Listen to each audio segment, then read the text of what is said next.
வணக்கம், நான் வெங்கடேஸ்வரன். இன்னைக்கு நம்ம எதை பத்தி பேச போறோம் அப்படின்னு பாத்தீங்கன்னா, சோலார் பேனல்ஸ், சோலார் கலெக்டர்ஸ் இந்த மாதிரி சோலார் எனர்ஜி கலெக்டிங் டிவைசஸோட ஓரியன்டேஷன் பத்தி பேச போறோம். இப்ப நார்தர்ன் ஹெமிஸ்பியர்ல இருக்கிற சோலார் பேனல்ஸ் வந்து சவுத் டைரக்ஷன் ஃபேஸ் பண்ணி இருக்கணும். அப்புறம் சதர்ன் ஹெமிஸ்பியர்ல இருக்க சோலார் பேனல்ஸ் வந்து நார்த் டைரக்ஷன் ஃபேஸ் பண்ணி இருக்கணும் அப்படின்ட்டு சோலார் பேனல் இன்ஸ்டாலர்ஸ் வந்து சொல்லுவாங்க. இதனால என்ன நம்மளுக்கு லாபம் அப்படின்னா, நிறைய எனர்ஜி வந்து கிடைக்கும். அது மூலமா சோலார் பேனலோட எஃபிஷியன்சி இன்க்ரீஸ் ஆகும் அப்படின்னு சொல்லுவாங்க. இதுக்கான காரணம் என்ன அப்படின்றத பார்க்கலாம்.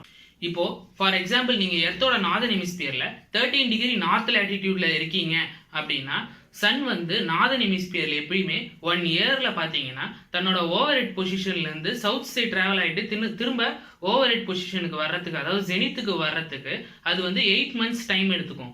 ஆகஸ்ட் மந்த்ல இருந்து ஸ்டார்ட் பண்ணி அது ஏப்ரல் மந்த்ல தான் அதோட ஜெனித்துக்கு வரும். இதுவே நார்த் சைட்ல வந்து அது டிராவல் பண்ணும்போது ஜெனித்ல இருந்து நார்த் சைட் டிராவல் பண்ணிட்டு நார்த் டைரக்ஷன்ல டிராவல் பண்ணிட்டு திரும்ப ஜெனித்துக்கு வர்றதுக்கு அது வந்து ஏப்ரல்ல இருந்து ஆகஸ்ட் வரைக்கும் டைம் எடுத்துக்கும். ஸோ நார்தர்ன் ஹெமிஸ்பியர்ல மேக்ஸிமம் டேஸ் சன் வந்து சவுத் டைரக்ஷன்ல தான் இருக்கும். அதுக்கு முக்கியமான காரணம் என்ன அப்படின்னு பார்த்தோம்னா, எர்த்தோட டெக்லினேஷன் ஆங்கிள். அது மட்டும் இல்லாம இப்போ நார்தர்ன் ஹெமிஸ்பியர்ல இருக்கிற ஒரு பில்டிங்கோட ஓரியன்டேஷன் எடுத்து அனலைஸ் பண்ணோம் அப்படின்னா, சன் வந்து சவுத் டைரக்ஷன்ல இருக்கிறதுனால மேக்ஸிமம் ஷேடிங் வந்து நார்த் டைரக்ஷன்ல விழும்.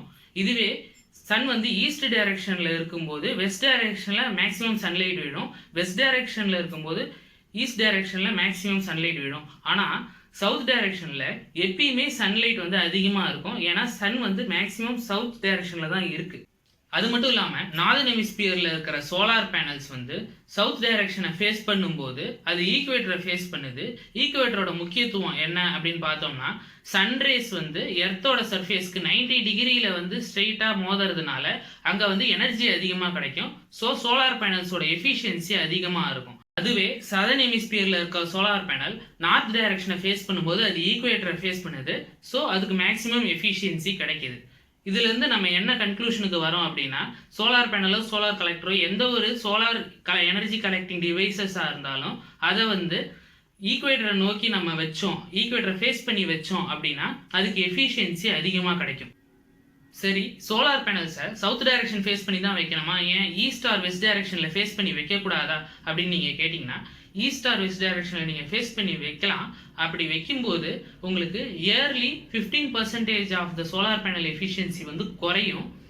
ஆனா சம்மர் டைம்ல ஈஸ்ட் டைரக்ஷன்ல ஃபேஸ் பண்ற சோலார் பேனல் வந்து 2% எஃபிஷியன்சி அதிகமாக கொடுக்குது வெஸ்ட் டைரக்ஷன்ல இருக்கிற சோலார் பேனல்ஸை விட.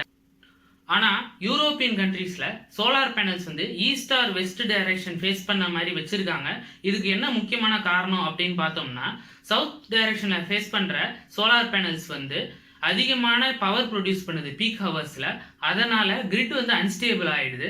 ஸோ அந்த அன்ஸ்டேபிலிட்டியை கண்ட்ரோல் பண்றதுக்காக ஒரு சில சோலார் பேனல்ஸ் வந்து ஈஸ்ட் இல்லைன்னா வெஸ்ட் டைரக்ஷனை ஃபேஸ் பண்ற மாதிரி வைக்கிறாங்க.